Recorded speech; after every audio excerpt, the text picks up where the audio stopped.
आज राहुल गांधी नाराज थे, ये कहा जाए आग बबूला थे। आज वो मीडिया से, भाजपा सरकार से सवाल पूछ रहे हैं कि कांग्रेस इस देश की सबसे बड़ी विपक्षी दल है और आज ऐसे हालात कर दिए गए हैं कि कांग्रेस चुनाव ही न लड़ पाए क्योंकि बैंक अकाउंट फ्रीज कर दिए गए हैं। राहुल गांधी कह रहे हैं कि इस देश की अदालतें क्या कर रही हैं, चुनाव आयोग क्या कर रहा है। चुनाव आयोग के सामने पूरा मंजर है कि सबसे बड़ा विपक्षी दल जो है वो चुनाव नहीं लड़ पा रहा है। कांग्रेस आज सवाल उठा रही है कि 1994 कई साल पुराने केसेस अब जाकर उठाए जा रहे हैं। जब सीताराम केसरी कांग्रेस के अध्यक्ष हुआ करते थे, उस वक्त के केसेस कांग्रेस पर लगाए जा रहे हैं। यह तो कल्पना से विचित्र है। कांग्रेस कह रही है कि मुख्य विपक्षी दल चुनाव भी नहीं लड़ पा रही। मैं आपको बतलाना चाहूंगा, पिछले 10 सालों में यह कांग्रेस की सबसे बड़ी प्रेस कॉन्फ्रेंस थी, क्योंकि आज कांग्रेस अध्यक्ष मल्लिकार्जुन खड़गे के अलावा कांग्रेस की पूर्व अध्यक्ष सोनिया गांधी, राहुल गांधी, कांग्रेस के खजांची अजय माकन, कांग्रेस के मीडिया प्रभारी जयराम रमेश, तमाम लोग मंच पर मौजूद थे। आज कांग्रेस की बेबसी सामने आ रही थी और बात सही भी है दोस्तों। जब आपके पास लड़ने को पैसे भी ना हो तो यह मुकाबला कैसे होगा। सबसे पहले मैं आपको बतलाना चाहूंगा कि राहुल गांधी ने किस तरह से अपनी बात रखी। वो गुस्सा थे और वो अपनी वाजिब वजह बता रहे हैं। एक महीने पहले कांग्रेस पार्टी के सारे बैंक अकाउंट फ्रीज कर दिए गए। आप सोचिए, आप किसी परिवार के बैंक अकाउंट फ्रीज करिए, किसी व्यक्ति के बैंक अकाउंट फ्रीज करिए, किसी बिजनेस के बैंक अकाउंट फ्रीज करिए, किसी भी संस्था के बैंक अकाउंट फ्रीज करिए, होता क्या है? एकदम खत्म हो जाता है। अगर आपने किसी परिवार का बैंक अकाउंट फ्रीज कर दिया, भूखे मर जाते हैं। वो कांग्रेस पार्टी के साथ किया जा रहा है। एक महीने पहले यह हुआ और किसी संस्था ने, हिंदुस्तान की संस्था ने, किसी कोर्ट ने, किसी इलेक्शन कमीशन ने चूं तक नहीं कहा। सब ड्रामा देख रहे हैं। 20% हिंदुस्तान के लोग कांग्रेस पार्टी को वोट देते हैं। हम 20% लोगों को रिप्रेजेंट करते हैं और आज हम रेलवे टिकट नहीं खरीद सकते। आज हम अपने नेता को एक शहर से दूसरे शहर नहीं भेज सकते। हम एडवर्टाइजमेंट नहीं लगा सकते। और क्यों? 14 लाख रुपए 7 साल पहले 14 लाख रुपए का इशू है और 200 करोड़ रुपए का फाइन, और सारे के सारे बैंक अकाउंट फ्रीज कर दिए। जब इनकम टैक्स, ये दिखाना मुझे जरा, सॉरी, क्या 200 करोड़, जब इनकम टैक्स, साफ इनकम टैक्स की जो एक्ट है साफ कहता है कि ज्यादा से ज्यादा 10,000 रुपए का फाइन लगेगा। तो यह है हिंदुस्तान का लोकतंत्र। यह क्रिमिनल एक्शन है कांग्रेस पार्टी के खिलाफ और हिंदुस्तान के लोकतंत्र के खिलाफ, और यह क्रिमिनल एक्शन हिंदुस्तान के प्रधानमंत्री कर रहे हैं। मेरी विनती है कि जो हिंदुस्तान के इंस्टीट्यूशंस हैं, जो वो अपने आप को हिंदुस्तान के इंस्टीट्यूशंस मानते हैं, डेमोक्रेसी को प्रोटेक्ट करते हैं, लोकतंत्र को प्रोटेक्ट करते हैं, हिंदुस्तान के कोर्ट्स हो, हिंदुस्तान का इलेक्शन कमीशन हो, वो इसके बारे में कुछ करें। और यह कहना कि हिंदुस्तान दुनिया की सबसे बड़ी डेमोक्रेसी, झूठ है। यहां कोई डेमोक्रेसी नहीं है। बिगेस्ट ऑपोजिशन पार्टी का आपने बैंक अकाउंट बंद कर दिया और एक महीने कोई कुछ नहीं बोल रहा है। केसरी जी के टाइम से नोटिस आया है। तो अजीब सी सिचुएशन है। सब लोग देख रहे हैं और हर संस्था मतलब का रोल है इसमें। कोर्ट्स का रोल है, इलेक्शन कमीशन का रोल है। धन्यवाद। मल्लिकार्जुन खड़गे ने कहा कि जब चुनावी मुकाबला होता है तो सबके लिए बराबरी होनी चाहिए, मगर पूरे देश ने देखा कि गुप्त चुनावी चंदे के जरिए भाजपा ने कितना फायदा उठाया है। यही नहीं, चुनावी चंदे के अलावा, गुप्त चुनावी चंदे के अलावा भी भाजपा को कैश में जबरदस्त पैसा मिला है। सवाल यह कि इन सवालों का जवाब कौन देगा कि मुख्य विपक्षी दल आज की तारीख में उसकी हालत यह हो गई है कि वो अपना प्रचार नहीं कर पा रही है, अपने उम्मीदवारों का प्रचार नहीं कर पा रही है, विज्ञापन नहीं दे पा रही है। और दूसरी तरफ प्रधानमंत्री का विज्ञापन खुद न्यूज चैनल्स कर रहे हैं, उनका प्रचार न्यूज चैनल्स, अखबार, तमाम लोग कर रहे हैं। सुनिए मल्लिकार्जुन खड़गे ने क्या कहा।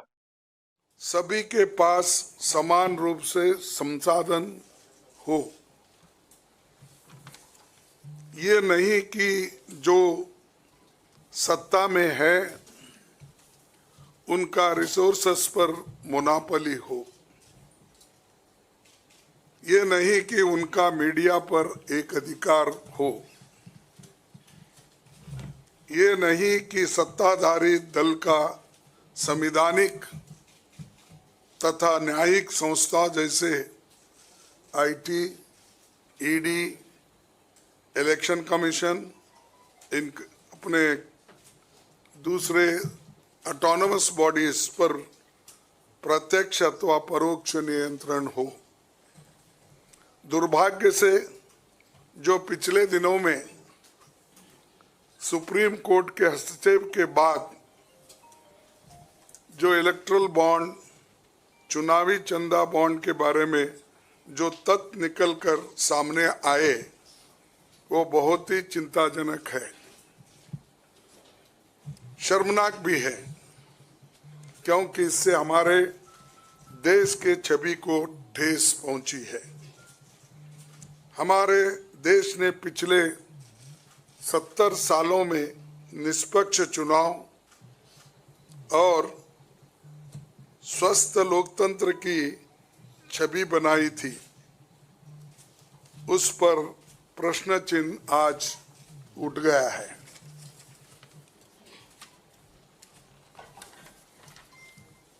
सुप्रीम कोर्ट ने जिस चुनावी चंदा बॉन्ड को इलीगल और अनकॉन्स्टिट्यूशनल कहा, उस स्कीम के तहत मौजूदा सत्ताधारी दल ने हजारों करोड़ रुपए से ज्यादा अपने अकाउंट में भर लिया है और दूसरी तरफ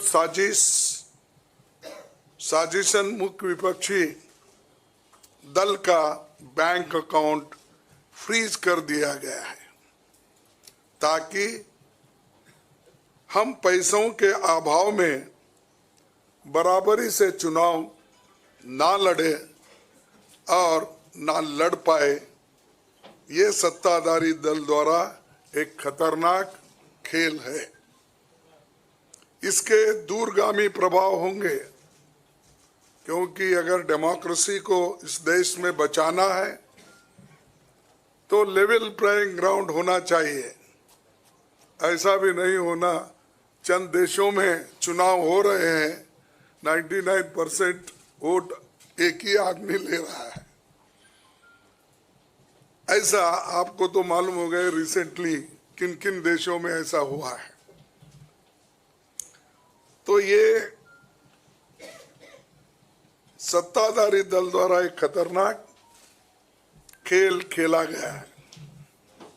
इसके दूरगामी प्रभाव होंगे, पर यह स्पष्ट है कि इस तरीके से किसी राजनीतिक दल को असहाय बनाकर चुनाव लड़ने में बाधा उत्पन्न कर और फ्री एंड फेयर इलेक्शन कभी नहीं कहा जा सकता। देश की जनता, एक आम नागरिक एक देख सकता है कि बीजेपी ने चुनावी चंदा बॉन्ड से 56% पैसे हासिल किए हैं, वहीं कांग्रेस को 11% ही मिले हैं। और ये वो पैसे जो बॉन्ड से बीजेपी ने लिए हैं, इसके अलावा जो कैश में इनके पास आता होगा तो कोई अकाउंट ही नहीं है।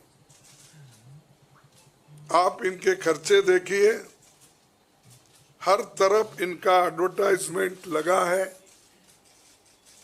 और एडवर्टाइजमेंट में भी मोनोपोली बना ली है। प्रिंट मीडिया हो, टीवी हो और सोशल मीडिया हो, इनका बहुत डोमिनेशन है। लेकिन इतने पैसे एक पार्टी जमा कर सकती है, हिंदुस्तान के 70 साल के डेमोक्रेटिक व्यवस्था में ऐसा कोई नहीं किया। ये पहली बार ये सरकार अनेक ढंग से पैसे आज उठा रही है और इनके 5 स्टार ऑफिसेस से बड़े बड़े हर जगह आप देखिए और 4-4, 5-5 फ्लाइट एक मीटिंग को जाते हैं और उनके पीछे और 2-4 जाते हैं। एक मीटिंग का इतना खर्च होता है तो शायद ही कोई पार्टी, अपोजिशन पार्टी उसका 10% भी नहीं कर सकती मुकाबला। मैं कहना नहीं चाहता कि बीजेपी ने किस तरीके से कंपनियों से पैसे लिए, क्योंकि सुप्रीम कोर्ट तथ्यों की जांच कर रही है। हमें उम्मीद है कि सच्चाई बहुत जल्द हम सब के सामने आएगी।